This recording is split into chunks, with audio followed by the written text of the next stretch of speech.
തങ്ങളുടെ ആകാശം സംരക്ഷിക്കാൻ ഇനിയും അമേരിക്കയെ കാക്കുന്നതിൽ കാര്യമില്ല എന്ന തിരിച്ചറിവിലാണ് യൂറോപ്യൻ രാജ്യങ്ങൾ. അവരെ പൂർണ്ണമായും ആശ്രയിക്കാൻ കഴിയാത്ത തരത്തിലേക്ക് കാര്യങ്ങൾ മാറിയെന്നും യൂറോപ്യൻ രാജ്യങ്ങൾക്ക് മനസ്സിലായിട്ടുണ്ട്.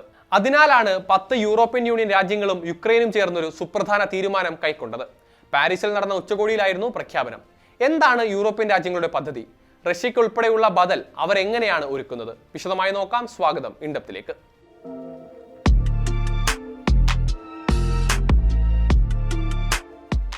ഫ്രാൻസും ജർമ്മനിയും യുകെയും ഇറ്റലിയും സ്പെയിനും ഉൾപ്പെടെ 10ഓളം രാജ്യങ്ങൾ ചേർന്നൊരു വ്യോമ പ്രതിരോധ സംവിധാനം നിർമ്മിക്കാനുള്ള തയ്യാറെടുപ്പിലാണ്.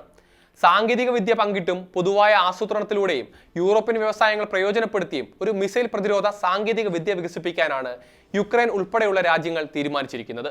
ഭാവിയിലെ ബാലിസ്റ്റിക് മിസൈൽ ആക്രമണങ്ങളിൽ നിന്ന് യൂറോപ്പിനെ സംരക്ഷിക്കുകയാണ് ലക്ഷ്യം. ഇങ്ങനെയൊരു പ്രതിരോധം ഒരുക്കാതെ ഭാവി സുരക്ഷിതമാകില്ല എന്ന തിരിച്ചറിവാണ് ഇങ്ങനെയൊരു നീക്കത്തിലേക്ക് അവരെ നയിക്കുന്നത്. അതിന് ഏറ്റവും അധികം പ്രേരണയായതാകട്ടെ ട്രംപ് ഭരണകൂടവും. തങ്ങളെ സംരക്ഷിക്കാൻ അമേരിക്ക ഉണ്ടാകുമെന്ന വിശ്വാസമൊക്കെ യൂറോപ്യൻ രാജ്യങ്ങൾക്ക് നഷ്ടമായി തുടങ്ങിയിരിക്കുന്നു. അതിന്റെ സൂചനയായിട്ടാണ് നിരീക്ഷകർ ഇപ്പോഴുള്ള തീരുമാനത്തെ കാണുന്നത്. എന്തുകൊണ്ട് ഇപ്പോൾ ഇങ്ങനെയൊരു തീരുമാനം എന്നതിന് ഒരേ ഒരു ഉത്തരമേ ഉള്ളൂ: റഷ്യയുടെ യുക്രൈൻ അധിനിവേശം. യൂറോപ്പിന്റെ വ്യോമ പ്രതിരോധ സംവിധാനം എത്രത്തോളം ദുർബലമാണെന്ന് കാണിച്ചു കൊടുക്കുന്നതായിരുന്നു റഷ്യ യുക്രൈനിൽ നടത്തിയ ആക്രമണങ്ങൾ അത്രയും. യൂറോപ്പിന്റെ വ്യോമ പ്രതിരോധ ശേഷിയിലെ ഗുരുതരമായ ബലഹീനതകളെയായിരുന്നു അവ തുറന്നു കാട്ടിയത്. നിലവിൽ യൂറോപ്പ് ആശ്രയിക്കുന്ന നൂതന മിസൈൽ ഇന്റർസെപ്റ്ററുകളിൽ വലിയൊരു ഭാഗവും അമേരിക്കയുടേതാണ്. അങ്ങനെയിരിക്കെയാണ് ട്രംപ് ഭരണകൂടത്തിന്റെ വരവ്.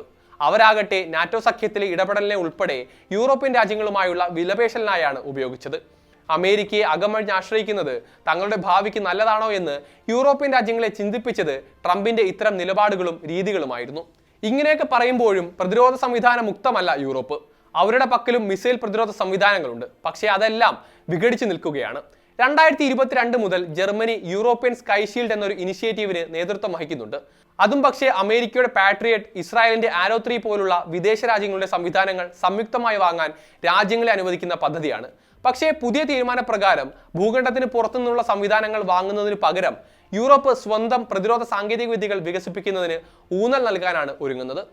അതിനായി 10 രാജ്യങ്ങൾ ചേർന്ന് സംയുക്ത ഗവേഷണം, നിർമ്മാണം, വ്യാവസായിക സഹകരണം എന്നിവയിലൂടെ പൂർണ്ണമായും പുതിയൊരു യൂറോപ്യൻ മിസൈൽ പ്രതിരോധ എക്കോസിസ്റ്റം തന്നെ വികസിപ്പിക്കും. ഈ പദ്ധതിയിൽ ഏറ്റവും പ്രധാനപ്പെട്ട പങ്ക് വഹിക്കുമെന്ന് പ്രതീക്ഷിക്കുന്ന രാജ്യം യുക്രൈനാണ്.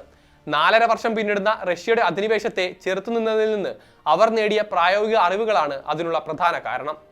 കാര്യങ്ങൾ ഇങ്ങനെയൊക്കെയാണെങ്കിലും പദ്ധതി ഇപ്പോഴും അതിന്റെ പ്രാരംഭഘട്ടത്തിലാണ്.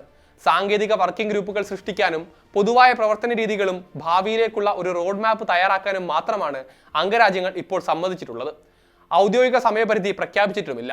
അതേസമയം രാജ്യങ്ങൾ വേഗത്തിൽ നീങ്ങിയാൽ അടുത്ത വർഷത്തിനുള്ളിൽ വൻതോതിൽ ഉൽപാദനം നടത്താനാകും എന്നാണ് യുക്രൈൻ വാദിക്കുന്നത്.